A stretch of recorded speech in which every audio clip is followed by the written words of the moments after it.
L'été en gare Audanien, c'est le challenge Guy Coutel qui rassemble plus d'un millier de jeunes nageurs à la piscine de Bagnols-sur-Cèze dans le Gard.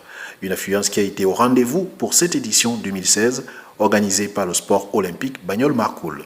On est sur le 51e challenge Guy Coutel, qui est donc une compétition à échelle régionale, voire au-delà, puisqu'on a Avignon, Sorgues qui sont venus participer à cette compétition. C'est une compétition qui existe depuis la création de la piscine de Bagnols et qui aujourd'hui regroupe 380 nageurs.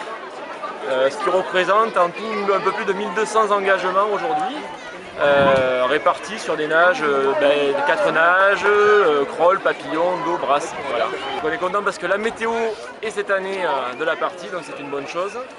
Et puis voilà, là maintenant on a déroulé et on attend que ça se passe bien. Alors quels sont les enjeux de cette journée? Alors les enjeux, l'intérêt c'est que la date de la compétition se place idéalement puisqu'elle est entre à la fois la fin de la période hivernale et le début de la période estivale. Donc ce qui fait que ça intéresse tous les clubs. Ça permet aux clubs qui n'ont pas pu faire nager leurs nageurs pendant l'hiver de les faire nager pendant la saison, la fin de saison. C'est pour ça qu'on a beaucoup de très jeunes. Il y a une belle ambiance aussi. Une très belle ambiance, beaucoup de parents, beaucoup d'enfants, voilà. Ce 51e challenge Guy Coutel s'est achevé sur un bilan positif avec une participation exceptionnelle, soit 1200 engagements pour 375 participants âgés de 6 à 64 ans et venant de 11 clubs.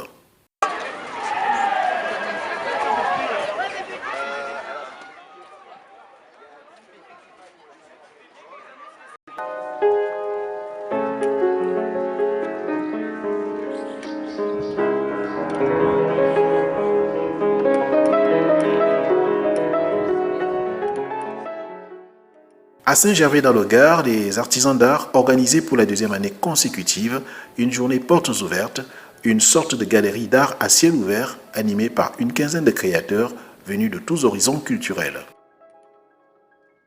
Je fais des photos comme à l'ancienne, je fais des cyanotypes, des androtypes de procédés Van Dyck.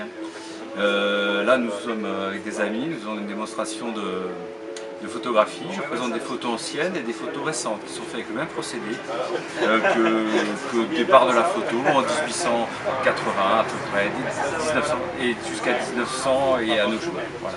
C'est une passion que vous avez depuis? C'est une passion, mais je suis photographe au départ. Je suis photographe de publicité en argentique.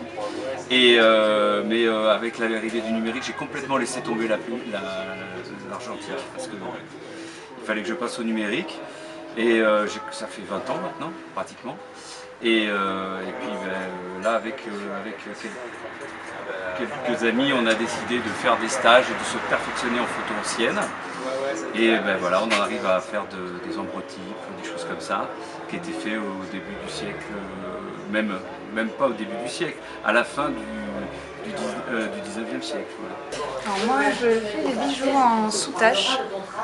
Donc la soutache c'est un passementerie, celui-ci, qui va faire entre 2 mm et 3 mm et que j'assemble autour de perles ou de pierres semi-précieuses.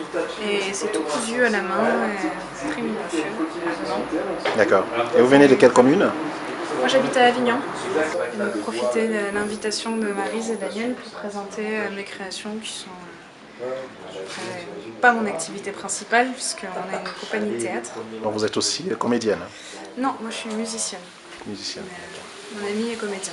Il y a 2 ans, Maryse et Guillaume ont ouvert leurs ateliers et comme ça avait bien fonctionné, on s'est dit cette année qu'on pourrait faire venir plus de monde.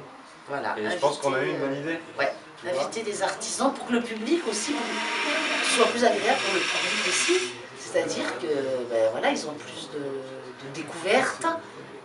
Pour les artisans, pour nous c'est intéressant aussi parce que du coup moi j'ai les coordonnées d'une cagneuse rempailleuse que j'avais pas et tournage sur bois, je connaissais pas, donc c'est enrichissant pour tout le monde en fait.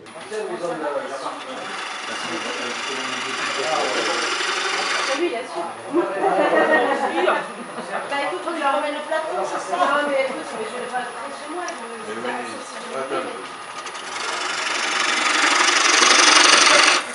Je suis Tourneur-sur-Bois et je me lance dans des activités de décoration d'intérieur pour présenter un autre aspect du tournage sur bois qu'on peut avoir aujourd'hui chez soi par l'intermédiaire des petites pièces que je présente.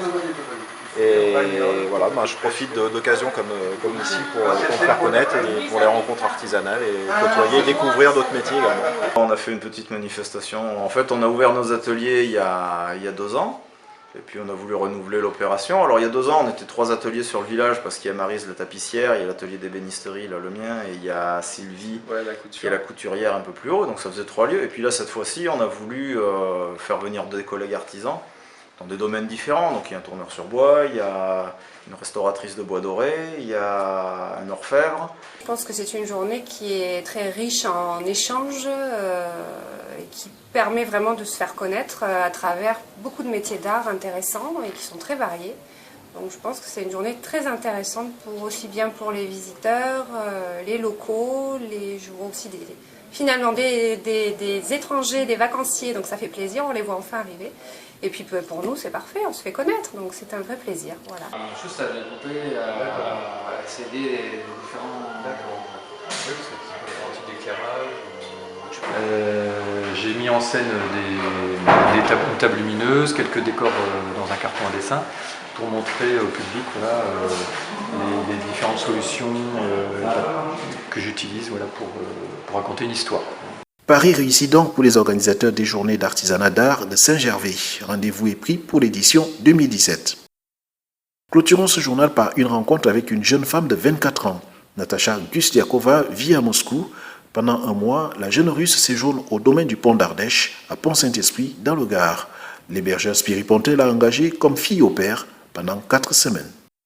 Je m'appelle Natacha, j'habite Moscou, Russie, et maintenant j'habite Pont-Saint-Esprit. Après, j'ai cherché une association à Workaway et j'habite ici pour un mois. Et après, je vais retourner à Moscou pour mon travail. Je travaille comme analyste d'investissement à Moscou dans un bureau international. Ici, à Pont-Saint-Esprit, j'assiste hier et give de Verduzan.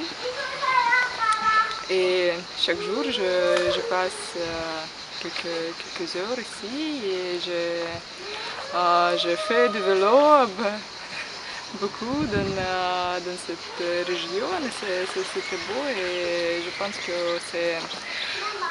c'est une décision très bonne, très vraie que j'ai décidé d'aller ici. Natacha Gusliakova se sera fait des amis, comme ici, avec Andrei Zaratsky, le libraire du Champ de la Terre, avec qui elle partage la même passion de la langue russe. Fin de ce News Express, rendez-vous dans une prochaine édition.